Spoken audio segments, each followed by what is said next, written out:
Professeur, au vu des dernières évolutions épidémiques et au vu des 130 cas diagnostiqués en France ces dernières semaines, comment voyez-vous la situation actuellement? Encore une fois, moi je ne prédis pas l'avenir. Je mets en perspective ce que nous savons. Et donc, moi je regarde tous les jours South China Morning Post, qui a une quantification de tous les cas dans tous les pays du monde. Donc, globalement, quand on regarde hors de l'Extrême-Orient, c'est-à-dire la Chine et les pays qui sont juste à côté, il y a eu 3400 cas ou quelque chose comme ça et 34 morts. Donc 34 morts si vous incluez l'Europe, l'Amérique, l'Océanie, le Moyen-Orient, l'Afrique.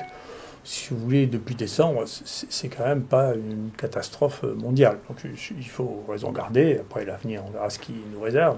C'est imprévisible aussi. Mais je crois qu'il faut rester raisonnable. J'ai vu ça depuis très longtemps, depuis 30 ans. J'ai vu ça avec les crises sanitaires. On a vu ça dans les guerres aussi, hein, pendant la Deuxième Guerre mondiale. Quand les Allemands sont arrivés dans les Ardennes, il y a 2 tiers des Parisiens sont enfuis de Paris et il y a 100 000 qui sont morts, plus que de soldats qui sont morts de panique. Il faut faire attention, les gens sont très fragiles, il y a une émotion autour de ça qui est disproportionnée dans l'état actuel, d'autant que la mortalité, si on la regarde, est peut-être un peu plus de 1% dans ce que nous collectons, qui est probablement très au-dessus de la mortalité réelle, parce qu'il y a beaucoup de cas très peu symptomatiques qui ne sont pas diagnostiqués. Donc je pense qu'il y a encore une disproportion là dans la manière dont les gens vivent cet épisode qui est dangereux plus par la peur que ce qu'il cause que par le nombre de morts qu'il cause. Qu'est-ce qui se passe actuellement avec la chloroquine? Qu'avez-vous prévu de faire à l'IHU concernant ce traitement? Oui, la chloroquine, c'est vraiment très intéressant parce que ça pose plus généralement une question du XXIe siècle que les Chinois abordent d'une manière intelligente, qui est le repositionnement des molécules anciennes. C'est-à-dire comment on utilise des molécules anciennes, soit pour les ressusciter, soit pour les utiliser à autre chose que sur quoi elles ont prévu. Parce que ça évite tout le coût, d'abord, c'est très bon marché. Deuxièmement, ça évite tout le coût des études de sécurité, puisque c'est des médicaments qui ont déjà été prescrits pendant très longtemps. La chloroquine, c'est 70 ans. Et donc, mais en même temps, on ne sait pas qui c'est qui paye. Pour faire les études, ça doit être les États, puisque personne ne va gagner d'argent avec ça. Les gens qui ont l'habitude d'avoir des circuits qui sont les mêmes circuits, qui organisent les congrès, ceux-là ne gagnent plus d'argent. Donc il y a toute une population là qui n'a pas l'habitude de gérer des médicaments qui sont des purs génériques ou qui sont des médicaments qui sont des médicaments anciens.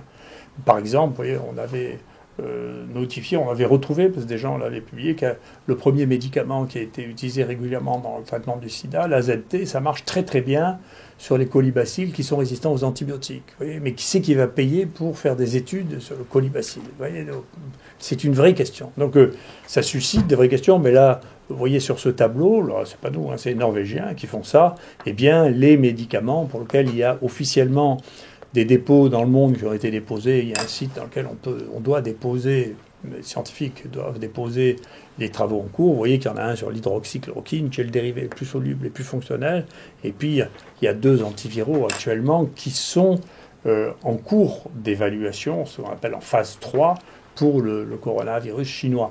Et comme pour le coronavirus chinois, il y a une dépêche de l'AFP en anglais, avec le correspondant en Chine, qui dit que le représentant chinois, qui est quelqu'un de très célèbre, c'est M. Zhong, Z-H-O-N-G. Il faut regarder sur Wikipédia pour savoir s'il vaut mieux croire M. Zhong quand il parle de chloroquine ou s'il vaut mieux croire M. Hirsch. Parce que quand même, M. Hirsch, je ne suis pas sûr qu'il ait beaucoup testé de molécules dans sa vie. Donc il faut regarder Wikipédia de M. Zhong, celui de M. Hirsch et le mien. Et puis après, chacun se fait son opinion avec ce qu'il a. Hein. Mais globalement, dire que l'hydroxychloroquine n'a pas été prescrit les êtres vivants, je ne sais pas ce que c'est, mais les êtres humains, je sais ce que c'est, parce que quand même, il y a beaucoup de gens qui l'ont testé, dont moi, des milliers d'exemplaires. Et pour le coronavirus, oui, si, les Chinois, qui sont quand même, comme vous voyez, les Chinois, c'est eux qui voient les coronavirus, parce que sur les 89 000 qu'il y a eu, il y en a 80 000 en Chine. Donc si ce n'est pas eux qui font les essais, on ne sait pas trop qui va le faire. Quelles sont les mesures à prendre en France, notamment concernant le diagnostic des patients?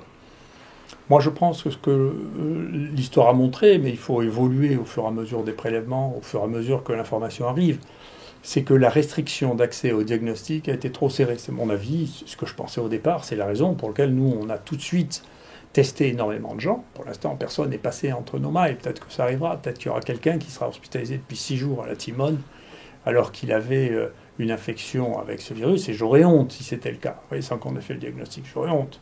Parce qu'on a testé, nous, on a fait 7000 tests, d'accord, pour être sûr de rien laisser passer, et pour rassurer la population en disant qu'il n'y a pas de risque que quelqu'un soit à côté. Et donc on voit, là, il y a des gens qui avaient des pneumonies sévères, qui sont restés 6 jours sans être testés. Et donc ça veut dire que pratiquement à chaque fois, les gens qui auraient été testés, s'ils étaient passés dans le main, n'ont pas été testés parce que la définition était trop courte, tous les laboratoires n'étaient pas prêts à faire des masses de techniques diagnostiques, ce qui doit amener à avoir une réflexion sur les crises et sur la rapidité de réponse et la capacité à faire des milliers de tests quand c'est nécessaire, y compris si ça n'est que pour rassurer la population.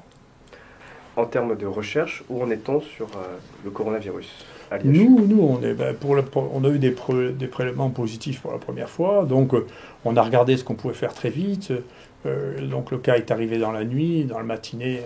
1 heure après que je suis arrivé, j'avais les premières photos en microscopie électronique. C'est un très beau virus, vous regarderez les photos. Hein. Et puis, deuxièmement, on a lancé tout de suite la séquence pour avoir son génome. Le premier génome a été publié par les Chinois. On était contents parce que dans la matinée, en utilisant un système qui s'appelle Nanopore, on avait les 2 tiers du génome du virus. Donc on peut aller extraordinairement vite avec les outils actuels si on met en même temps les prélèvements, les malades et les techniques qui actuellement permettent de faire du diagnostic à cette vitesse. Et maintenant que le virus est en culture, qu'allez-vous en faire? Alors on a plusieurs virus en culture, et ce qu'on va tester, bien entendu, c'est l'hydroxychloroquine, aux doses dont on sait qu'elles sont non toxiques et habituelles, parce qu'on a encore une fois une très très grosse expérience, et on va tester en parallèle une autre molécule qui est connue comme étant efficace, qui est un antibiotique, antibactérien, qui est aussi sur ce tableau, qui s'appelle le Targocid, la técoplanine, et puis on va en tester un autre sur lequel, manifestement, il y a beaucoup de virus de ce groupe qui sont sensibles.